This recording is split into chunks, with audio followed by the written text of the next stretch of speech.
राधे राधे। श्री हरिदास श्री कुंज बिहारी। कैसे हैं आप सभी लोग? आई होप कान्हा जी की कृपा से आप सभी लोग अच्छे होंगे और स्वस्थ होंगे। सत्यनारायण व्रत की कथा सत्यनारायण व्रत 10 जुलाई 2025 को रखा जाएगा और जो कि ये मासिक और साप्ताहिक सत्यनारायण जी की व्रत कथा है। तो राधे राधे। सत्यनारायण व्रत की कथा। एक समय की बात है कि नैमिषारण्य तीर्थ में शौनक आदि 88,000 ऋषियों ने श्री सूत जी से पूछा, हे प्रभु, इस कलयुग में वेद विद्या रहित मनुष्य को प्रभु भक्ति किस प्रकार मिल सकती है तथा उनका उद्धार कैसे होगा? तो हे मुनि श्रेष्ठ, कोई ऐसा तप बताइए जिसे थोड़े समय में ही पुण्य मिले और मनवांछित फल भी मिल जाए। तो इस प्रकार की कथा सुनने से कि हम इच्छा रखते हैं। सर्व शास्त्रों के ज्ञाता सूत जी बोले, हे वैष्णवों, मैं पूज्य, आप सभी ने प्राणियों की हित की बात पूछी है, इसलिए मैं एक ऐसे श्रेष्ठ व्रत को आप लोगों को बताऊंगा जिसे नारद जी ने लक्ष्मी नारायण जी से पूछा था और लक्ष्मीपति ने मुनि श्रेष्ठ नारद जी से कहा था। तो आप इसे ध्यान से सुनिए। एक समय की बात है, योगी राज नारद जी दूसरों के हित की इच्छा के लिए अनेकों लोकों में घूमते हुए मृत्यु लोक में आ पहुँचे। यहाँ उन्होंने अनेक योनियों में जन्मे प्राय सभी मनुष्य को अपने कर्मों के द्वारा अनेकों दुखों से पीड़ित देखा। उनका दुख देख नारद जी सोचने लगे कि कैसा यत्न किया जाए जिसके करने से निश्चित रूप से मानव के दुखों का अंत हो जाए। इसी विचार पर मनन करते हुए विष्णु लोक में गए। वहाँ वे देवों के ईश भगवान नारायण की स्तुति करने लगे, जिनके हाथों में शंख, चक्र, गदा और पद्म था। गले में वरमाला पहने हुए थे। स्तुति करते हुए वे कहने लगे कि नारद जी बोलते हैं कि हे प्रभु, हे भगवान, आप अत्यंत शक्ति से संपन्न हैं और मन तथा वाणी को आपको ही पा सकते हैं। आपका आदि मध्य और अंत नहीं है। निर्गुण स्वरूप सृष्टि के कारण भक्तों के दुख को दूर करने वाले आपको मेरा नमस्कार है। नारद जी की स्तुति सुन श्री हरि नारायण भगवान बोले, हे मुनि श्रेष्ठ, आपके मन में क्या बात है? आप किस काम के लिए पधारे हैं, उसे मुझसे निसंकोच कहिए। इस पर नारद मुनि बोले कि मृत्यु लोक में अनेक योनियों ने जन्म मनुष्य अपने कर्मों के द्वारा अनेकों दुख से दुखी और रहे हैं। तो हे नाथ, आप मुझ पर दया रखते हैं तो बताइए कि मनुष्य थोड़े प्रयास से ही अपने दुखों को कैसे छुटकारा पा सकता है। तो श्री हरि नारायण बोलते हैं कि हे नारद जी, मनुष्य की भलाई के लिए तुमने बहुत अच्छी बात पूछी है, जिसके करने से मनुष्य मोह से छूट जाता है। वह बात मैं कहता हूँ, उसे सुनो। स्वर्गलोक व मृत्युलोक दोनों में एक दुर्लभ उत्तम व्रत है जो पुण्य देने वाला है। आज प्रेमवश होकर मैं उसे तुमसे कहता हूँ। श्री सत्यनारायण भगवान का ये व्रत अच्छी तरह से विधान पूर्वक करके मनुष्य तुरंत ही यही सुख का भोग करने पर मोक्ष को प्राप्त होता है। श्री हरि जी के वचन सुन नारद जी बोले कि उस व्रत का क्या फल है और क्या विधान है? ये व्रत किसने किया था? इस व्रत को किस दिन करना चाहिए? और सभी कुछ विस्तार से बताइए। नारद जी की बात सुनकर श्री हरि बोले, दुख के शोक को दूर करने वाला ये व्रत सभी स्थानों पर विजय दिलाने वाला है। मानव को भक्ति और श्रद्धा के साथ शाम को श्री सत्यनारायण जी की पूजा धर्मपरायण होकर ब्राह्मणों बंधुओं के साथ करनी चाहिए। भक्ति भाव से ही नैवेद्य, केले का फल, घी, दूध और गेहूं का आटा सवाया लें। गेहूं के स्थान पर साठी का आटा, शक्कर और गुड़ लेकर सभी भक्षण योग्य पदार्थों को मिलाकर भगवान को भोग लगाएं। ब्राह्मणों सहित बंधु बांधवों को भी भोजन कराएं। उसके बाद स्वयं भोजन करें। भजन कीर्तन के साथ भगवान की भक्ति में लीन हो जाएं। इस तरह से सत्यनारायण भगवान का ये व्रत करने पर मनुष्य की सारी इच्छाएं निश्चित रूप से पूरी होती हैं। इस कली काल में अर्थात कलयुग में मृत्युलोक में मोक्ष का यही एक सरल उपाय बताया गया है कि इससे आप अपने मन के सारे कार्य को मनोवांछित फल मांग सकते हैं। तो सत्यनारायण व्रत की कथा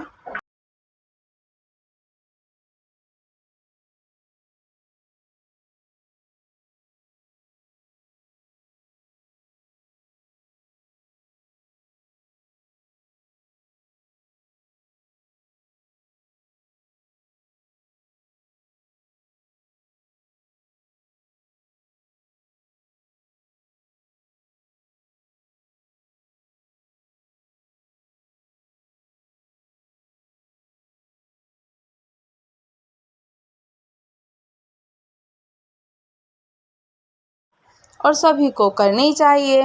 तो सूत जी बोले कि हे ऋषि, जिसने पहले समय में इस व्रत को किया था उसका इतिहास कहता हूँ, ध्यान से सुनो। सुंदर काशीपुरी नगरी में एक अत्यंत निर्धन ब्राह्मण रहता था। भूख प्यास से परेशान वह धरती पर घूमा करता था।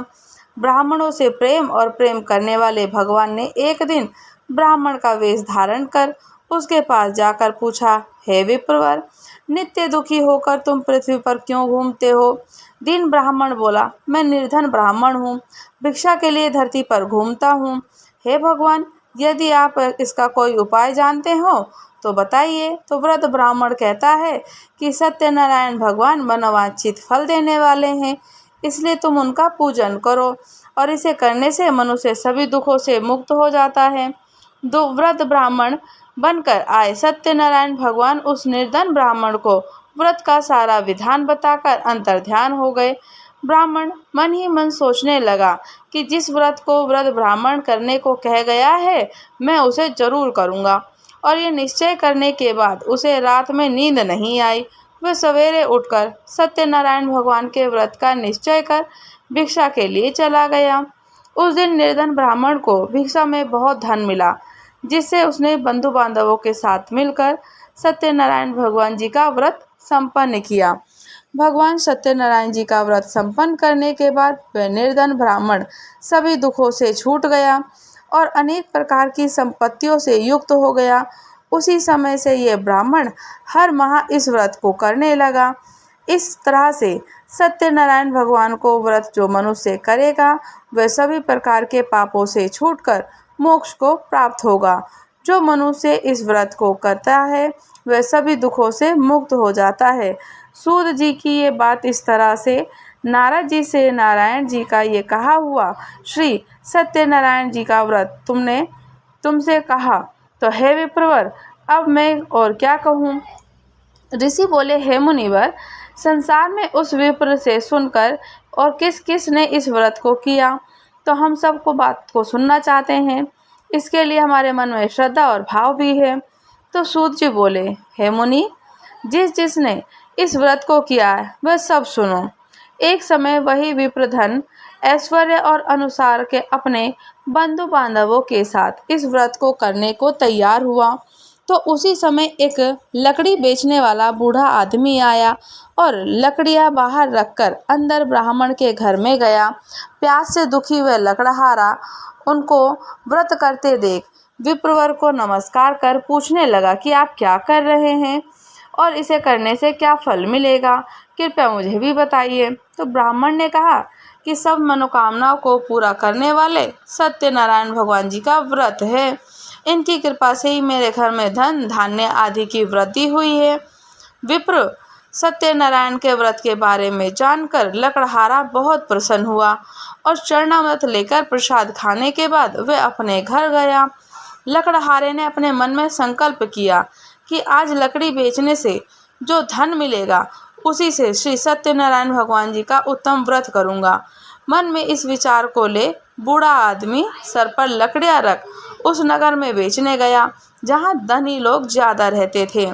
उस नगर में उसे अपनी लकड़ियों का दाम पहले से 4 गुना अधिक मिला।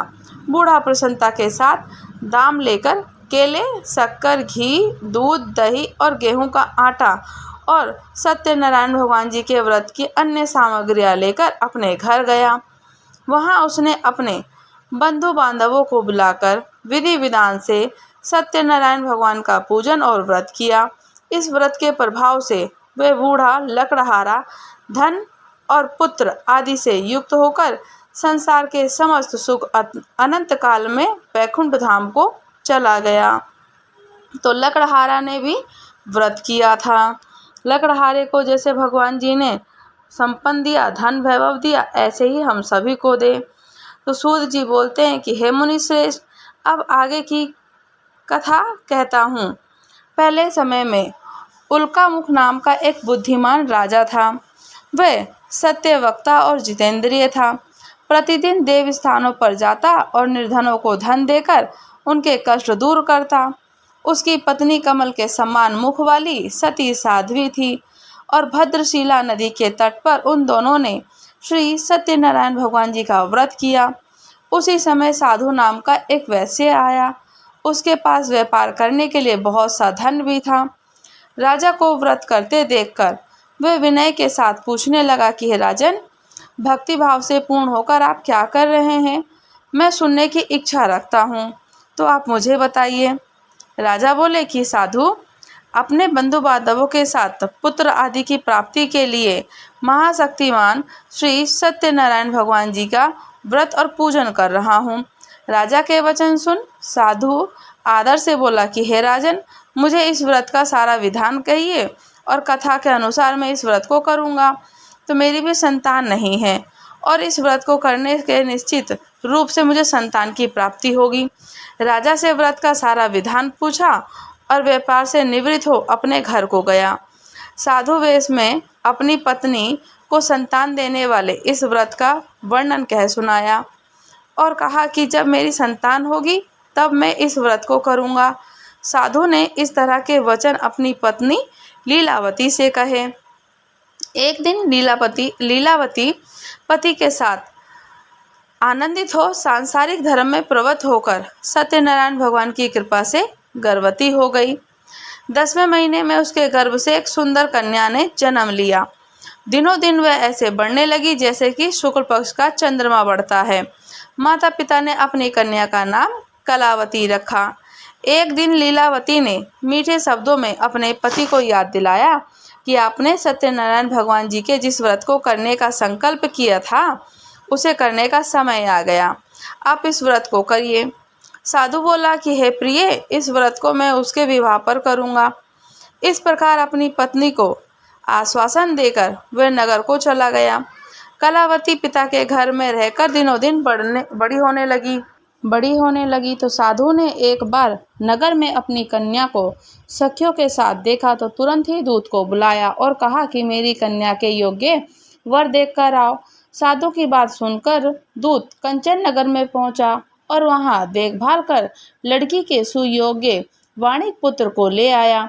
सुयोग लड़के को देखकर साधु ने बंधु बांधवों को बुलाकर अपनी पुत्री का विवाह करा दिया। लेकिन दुर्भाग्य की बात यह है कि साधु ने अभी भी सत्यनारायण भगवान का व्रत नहीं किया। इस पर श्री भगवान क्रोधित हो गए और श्राप दिया कि साधु को अत्यधिक दुख मिले। अपने कार्यों में कुशल साधु बनिया जमाई को लेकर समुद्र के पास स्थित होकर रत्नासारपुर नाम के नगर में वहां जाकर दामाद ससुर दोनों मिलकर चंद्रकेतु राजा के नगर में व्यापार करने लगे। एक दिन भगवान सत्यनारायण जी की माया से एक चोर राजा का धन चुराकर भाग रहा था। उसने राजा के सिपाहियों को अपना पीछा करते देख चुराया हुआ धन वहां रख दिया जहां साधु अपने जमाई के साथ ठहरा हुआ था। राजा के सिपाहियों ने साधु के वेश से और उनके पास राजा का धन पड़ा देखा तो वो ससुर जमाई को दोनों बांधकर प्रसन्नता से राजा के पास ले गए और कहा कि इन दोनों ने चोरों को हम पकड़ ले आए हैं। अब आप आगे की कार्यवाही कीजिए। राजा की आज्ञा ने उन दोनों को कठिन कारावास में डाल दिया और उनका सारा धन भी उनसे छीन लिया। सत्यनारायण भगवान के श्राप से साधु की पत्नी बहुत दुखी हुई। घर में जो धन रखा था उसे चोर चुरा के ले गए। शारीरिक और मानसिक पीड़ा, भूख प्यास, अति दुख से सब चिंता सताने लगी। तो एक ब्राह्मण के घर गई तो उसकी जो बेटी थी कलावती ब्राह्मण के घर गई। वहां उसने सत्यनारायण भगवान का व्रत होते देखा और फिर कथा भी सुनी। वे प्रसाद ग्रहण कर रात को घर वापस आई। माता ने कलावती से पूछा कि हे पुत्री, अब तक तुम कहाँ थी? तेरे मन में क्या है? तो कलावती ने माता से कहा कि माता, मैंने एक ब्राह्मण के घर में सत्यनारायण भगवान का व्रत देखा। कन्या के वचन सुनकर लीलावती भगवान के पूजन की तैयारी करने लग गई और लीलावती ने परिवार और बंधुओं के साथ सत्यनारायण भगवान का पूजन किया और उनसे वर मांगा कि मेरे पति और जमाई शीघ्र घर आ जाएं। साथ ही ये भी प्रार्थना की कि हम सब का अपराध क्षमा करें। तो सत्यनारायण भगवान इस व्रत को संतुष्ट हो गए। राजा चंद्रकेतु को सपने में दर्शन देकर कहा, राजन, तुम उन दोनों वैश्यों को छोड़ दो। तुमने उनका जो धन लिया है उसे वापस कर दो। अगर तुमने ऐसा नहीं किया तो मैं तुम्हारा धन और राज्य, संतान सभी को नष्ट कर दूंगा। राजा को ये सब कहकर भगवान अंतर्ध्यान हो गए। प्रातःकाल सभा में राजा ने अपना सपना सुनाया। फिर बोले कि वाणिक पुत्रों को कैद से मुक्त कर सभा में लाओ।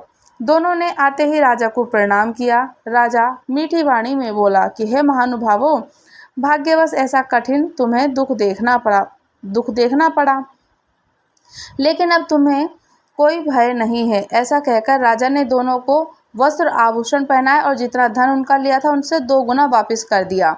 दोनों वैसे अपने घर को चल दिए। जब घर को रास्ते पे जा रहे थे तो इसी प्रकार से उनको फिर कोई व्यक्तिजन मिले। तो सूत जी बोले, वैश्य ने मंगलाचार कर अपनी यात्रा आरंभ की और अपने नगर की ओर चल दिए। उनको थोड़ी दूर जाने पर एक दंडी वेशधारी सत्यनारायण भगवान ने उनसे पूछा कि साधु, तेरी नाव में क्या है? तो अभिवाणी में वाणिक हंसता हुआ बोला कि हे दंडी, आप क्यों पूछते हो? क्या धन लेने की इच्छा है? मेरी नाव में तो बेल और पत्ते भरे हुए हैं। वैश्य के कठोर वचन सुन भगवान बोले, तुम्हारा वचन सत्य हो। दंडी ऐसे वचन कहकर वहां से दूर चले गए। कुछ दूर जाकर समुद्र के किनारे बैठ गए। दंडी के जाने के बाद साधु वैश्य ने नित्य क्रिया के पश्चात नाव को ऊंची उठते देख अचंभा माना और नाव में बेलपत्ते आदि देख वह मूर्छित होकर जमीन पर गिर पड़ा। तो मूर्छा खुलने पर वह अत्यंत शोक में डूब गया। उसका दामाद बोला कि आप शोक न मनाइए, ये दंडी का शाप है, इसलिए हमें उनकी शरण में जाना चाहिए, तभी हमारी मनोकामना पूरी होगी। दामाद की बात सुनकर दंडी के पास पहुंचा और भक्ति भाव से नमस्कार करके बोला कि मैंने आपसे जो भी असत्य वचन कहे उनके लिए मुझे क्षमा कर दीजिए। ऐसा कहकर महान शोक आतुर रोने लगा। दंडी भगवान बोले कि वाणिक पुत्र, मेरी आज्ञा से बार बार तुम्हें दुख प्राप्त हुआ, तू मेरी पूजा से विमुख था। साधु बोला कि भगवान, आपकी माया से ब्रह्मा आदि देवता भी आपके रूप को नहीं जानते, तब मैं अज्ञानी कैसे जान सकता हूँ? तो आप प्रसन्न हो जाइए, अब मैं सामर्थ्य के अनुसार आपकी पूजा करूँगा, मेरी रक्षा करो और पहले के समान नौका में धन भर दें। तो साधु वैसे से भक्तिपूर्वक वचन सुनकर भगवान प्रसन्न हो गए और उसकी इच्छा के अनुसार वरदान देकर अंतर्ध्यान हो गए। ससुर जमाई जब नाव पर आए तब नाव धन से भर गई थी। फिर वही अपने अन्य साथियों के साथ सत्यनारायण भगवान का पूजन कर अपने नगर को चल दिए। जब नगर के नज़दीक पहुँचे तो दूत को घर पर खबर करके भेज दिया गया। दूत साधु की पत्नी को प्रणाम करके कहता है कि मालिक अपने दामाद सहित नगर के निकट आ गए हैं। दूत की बात सुनकर साधु की पत्नी लीलावती ने बड़े हर्ष के साथ सत्यनारायण भगवान का पूजन कर अपनी पुत्री कलावती से कहा कि मैं अपने पति के दर्शन को जाती हूँ, तू कार्य को पूर्ण शीघ्र कर आ जा। माता के ऐसे वचन सुनकर कलावती जल्दी से प्रसाद छोड़कर अपने पति के पास चली गई। प्रसाद की अवज्ञा के कारण सत्यनारायण भगवान रुष्ट हो गए और नाव सहित उसके पति को पानी में डुबो दिया। कलावती अपने पति का वहां न पाकर रोती हुई जमीन पर गिर गई। नौका को डूबा हुआ देख, कन्या को रोता देख साधु दुखी होकर बोला कि प्रभु, मुझसे और मेरे परिवार से जो भूल हुई है उसे क्षमा कर दीजिए। साधु के दीन वचन सुनकर सत्यनारायण भगवान प्रसन्न हो गए और आकाशवाणी हुई कि साधु, तेरी कन्या ने मेरे प्रसाद को छोड़कर आई है, इसलिए उसका पति अदृश्य हो गया है। यदि वह घर जाकर प्रसाद खाकर लौटती है तो उसका पति अवश्य मिलेगा। ऐसी आकाशवाणी सुनकर कलावती घर पहुंचकर प्रसाद ग्रहण करती है और फिर आकर अपने पति के दर्शन करती है। उसके बाद साधु अपने बंधु बांधवों के सहित सत्यनारायण भगवान की विधि विधान से पूजन करता है और इस लोक से अहलोक तक, प्रलोक तक और अंत में स्वर्ग को जाता है। सूत जी बोले, हे ऋषियों, मैं और भी एक कथा सुनाता हूँ, उसे भी ध्यानपूर्वक सुनो। प्रजापालन में लीन तुंगध्वज नाम का एक राजा था। उसने भी भगवान का प्रसाद त्याग कर बहुत सा दुख और नुकसान किया। तो एक बार वन में जाकर वन्य पशु को मारकर वह बड़ के पेड़ के नीचे आया। वहाँ उसने ग्वालों को भक्ति भाव से अपने बंधुओं सहित सत्यनारायण भगवान का पूजन करते देखा। अभिमानवश राजा ने उन्हें देखकर भी पूजा स्थान पर नहीं गया और ना ही उनसे भगवान को नमस्कार किया।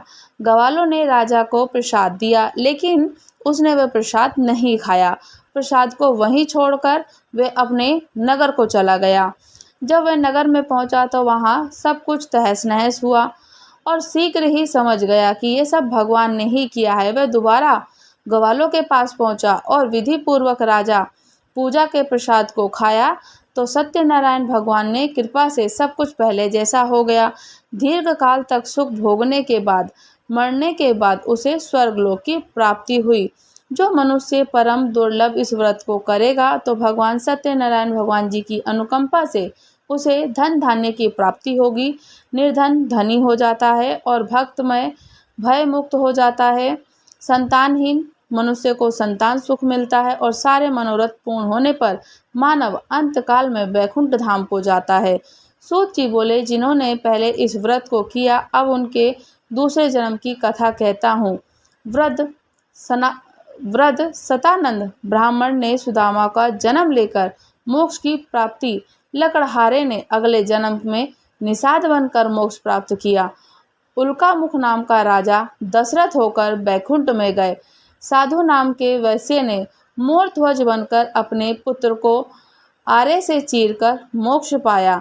महाराज तुंगध्वज ने स्वयंभू होकर भगवान में भक्ति युक्त हो कर्म कर मोक्ष पाया। तो बोले श्री सत्यनारायण भगवान की जय हो।